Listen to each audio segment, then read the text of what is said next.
we are commanded, but the first command is to first realize that you are you and you have, and it's your decision.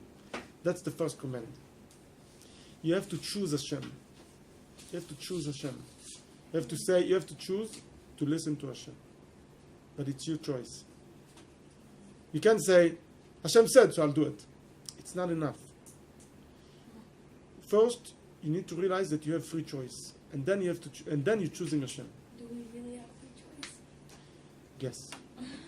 Yes. Yes. The Torah says yes, because if you don't have, no, that's we run out of time. But that's a subject that that's for another class or something like that. But yes, we do have a choice. If you don't have free choice, there's no point of the whole Torah. The whole Torah is based on free choice. If you don't have free choice, what's the point of reward and punishment? It's too complicated. I don't know.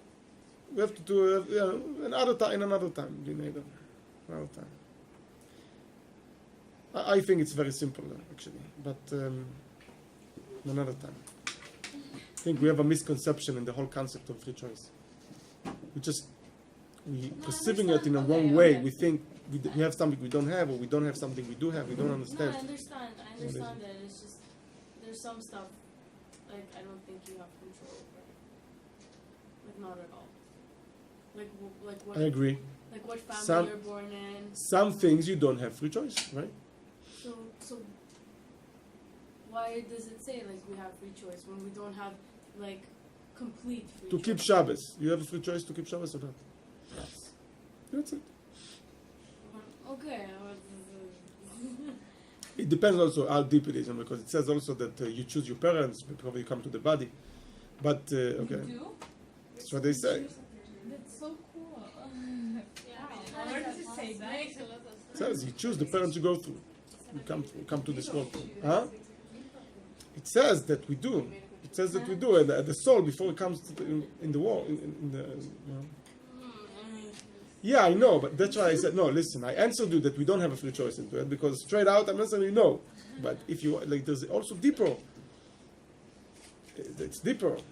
What does it say then? The deeper you go, the deeper you realize that you don't have free choice. No, no, Yeah, No. the opposite. no, the opposite. No, listen, I'm not. Listen, I'm not. I hear you. I hear you. I know it's really a big question. It's not small. It's a very important question. Like I get it, but I don't get it. Like there's some parts I get. What I'm saying is, the free choice is not in everything. Yes. Do you have a free choice whether to eat or not?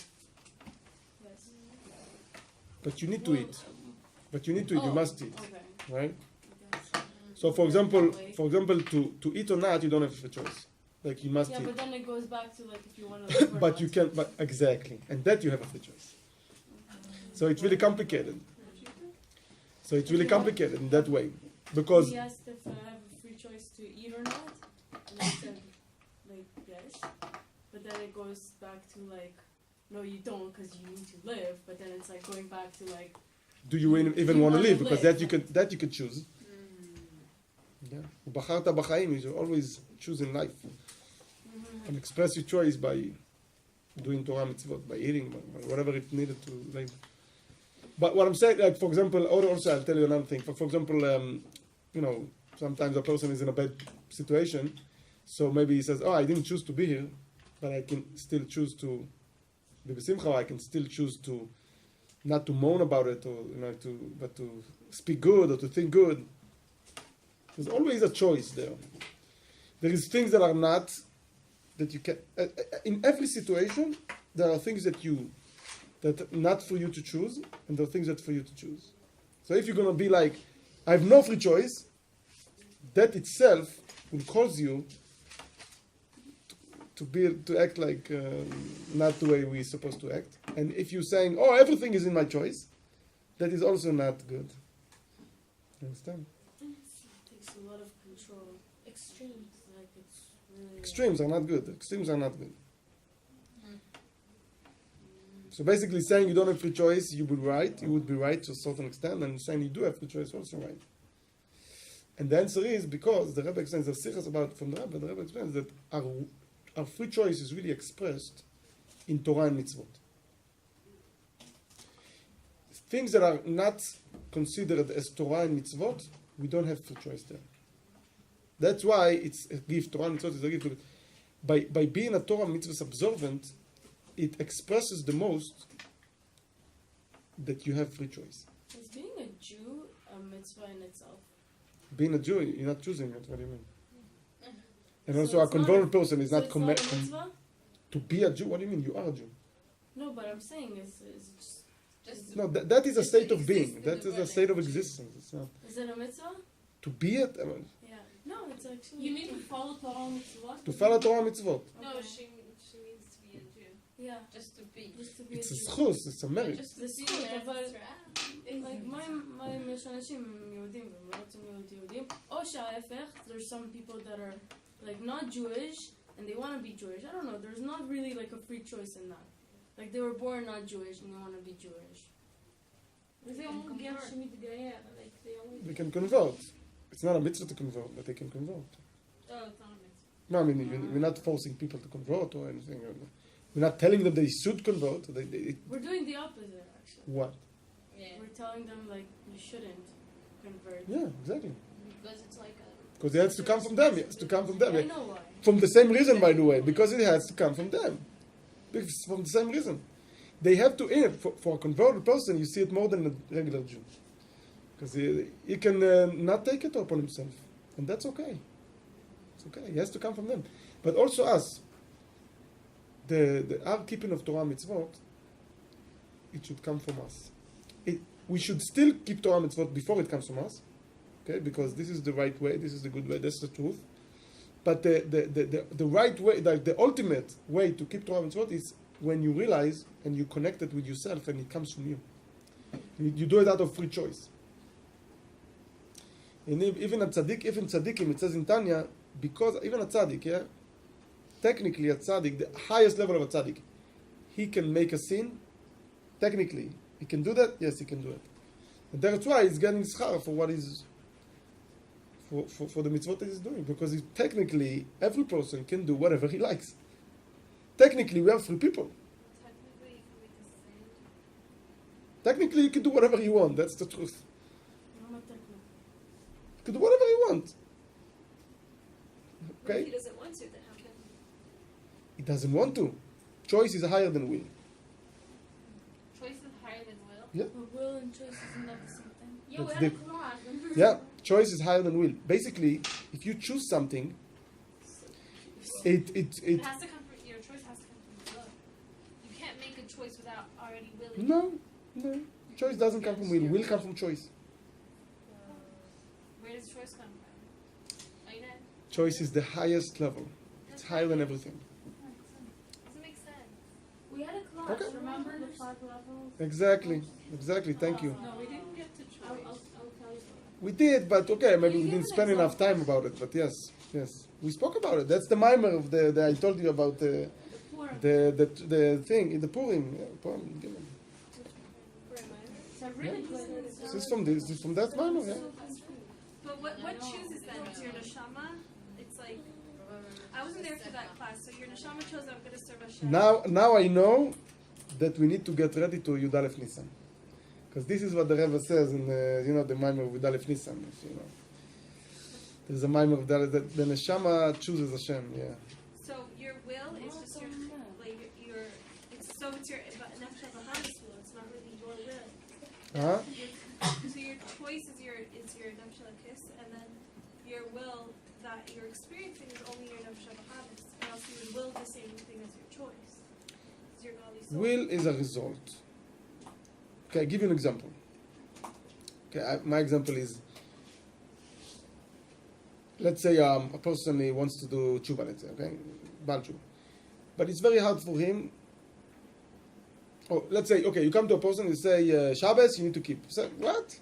Me? Shabbos, I'm in the sea. If I'm not on the beach, it's not a Shabbos for me. I have to be on the beach. It's not a Shabbos. Okay, a year later, you look at the person, he did tshuva in the meanwhile, kept like 50 Shabbases already. You say to him, come to the beach. What? Shabbos? Never. Why are you yelling, you know? Because a year ago, he wanted to go to the beach. And now, if you take him to the beach, it's like, I don't want to. Because choice affects your will. Yeah. So how do you get that choice in the first place if you're already enjoying beach? The real big Kabbalah Soul. That's the answer. But even Kabbalah Soul, it's something before Kabbalah Soul also. Basically, when you accept, even when you want other things, doesn't matter. What you want other things, meaning like, okay, so a person wants to, desires, whatever, things that are animalistic, right? It doesn't mean you have to live this way all your life. You can change your will. There's also there's also Rabbi Nissan Nemann, there's a whole story, like they went throughout the levels, what forces what, and then they asked, and what forces will, and then he said Kabbalah Soul. That was the answer. But before Kabbalah, if you ask him what a person needs to do, what Hashem, one of the meaning of Hashem is truth, emes. So Pashut, a person needs to think, what is the truth? What is the true reality? By nature, without thinking, we think, oh, I'm the center of the world. Everything comes to mind. I'm supposed to do. I'm obligated to do. But if a person thinks, wait a second, I'm one of billions of people, and generations, and world, and obviously there is like Avraham Avinu thought. That's what happens. Think about it. Avraham Avinu. He was 3 years old. He was thinking, oh, there is a sun, there is a moon. So probably there is someone above that. He's the creator of those and me and everything, and I need to serve him. That's it. Everybody should do that. You think to yourself, wait a second. Well, everything that I want, I need to do, or everything the Creator wants, I need to do. And he thinks about it. That's the true reality. And then he says, you know what? But I don't feel this way. But it's very hard to me because I want other things. Okay. So the Kabbalah Solam start. You said Kabbalah Soul is I choose. Right. But it's above I choose. No. The Kabbalah. No. Choice.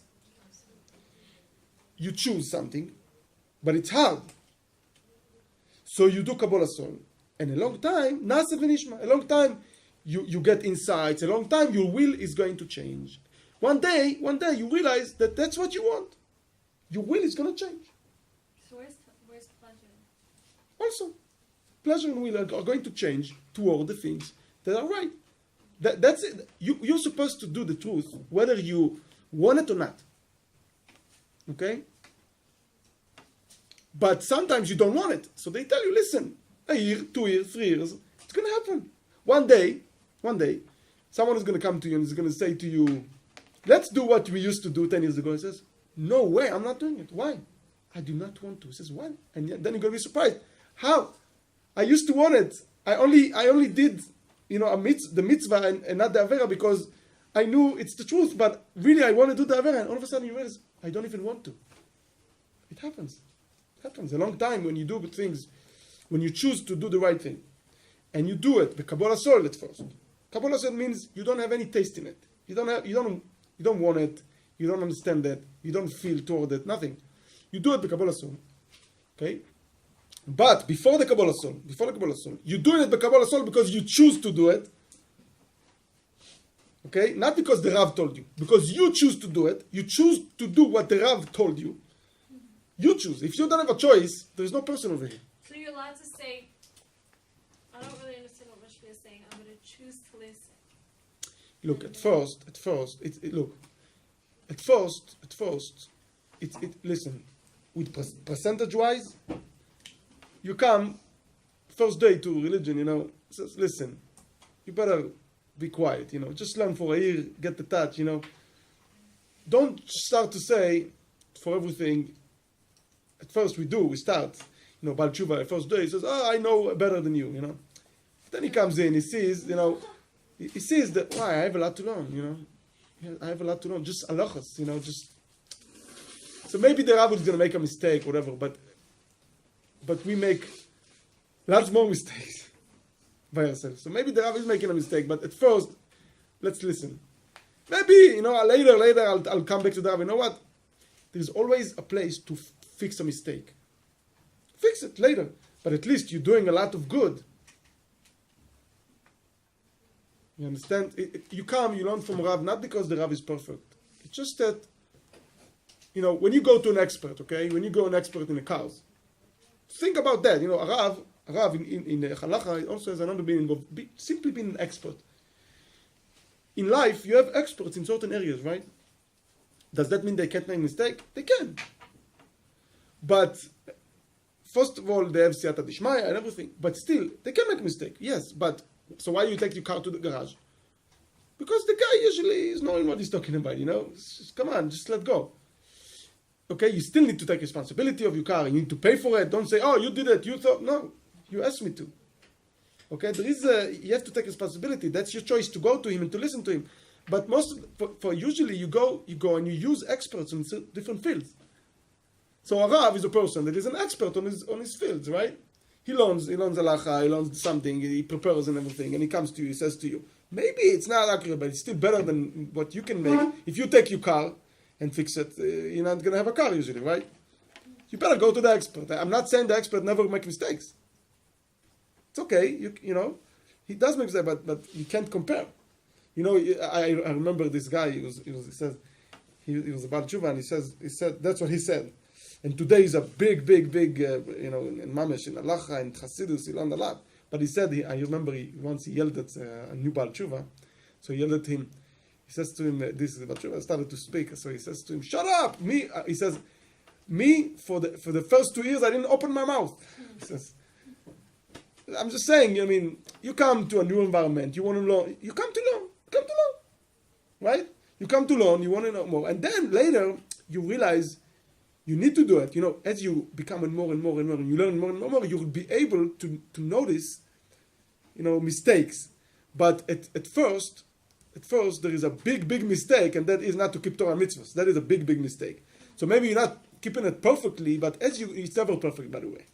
You always perfect yourself. You always learn another thing, and another thing, and another thing, right? So you become more knowledgeable and more, you practice, and you realize, and you know more and more and more and more and more. And then one day you can come back to your Rav and tell him, give an example, okay? My Rav, my Rav. So he said something. He said, I'll tell you exactly now, Shabbos Mevarchim now. And he said that you're supposed to do Tehillim only on Shabbos Mevarchim. You have to finish it on Shabbos Mevarchim. There is no way to complete it. And my wife heard it from his wife. And his wife said, the husband is my Rab. And I told my wife, no. I know for a fact it's not like that. I know. Like what? That it says, I know from Rabbi Rashab that you continue till Rosh Chodesh, you can complete if you didn't finish. Yeah. But I didn't, but now, I know it 4 years ago. But now I don't have the book to find the exact source to show it. So I didn't look for the book yet, but all of a sudden, this Shabbos in the yeshiva, they put out a booklet that speaks about Tehillim in Shabbos Mevarchim, and they brought another source, basically, a person that says that he was in Yechidus by the Rebbe, and he said to the Rebbe, what if I didn't finish before Shachri? So the Rebbe says, so you do it before Mincha, and if not before Mincha, you do it on Sunday. So I have another source. So my Rav says, but I knew that it's not right.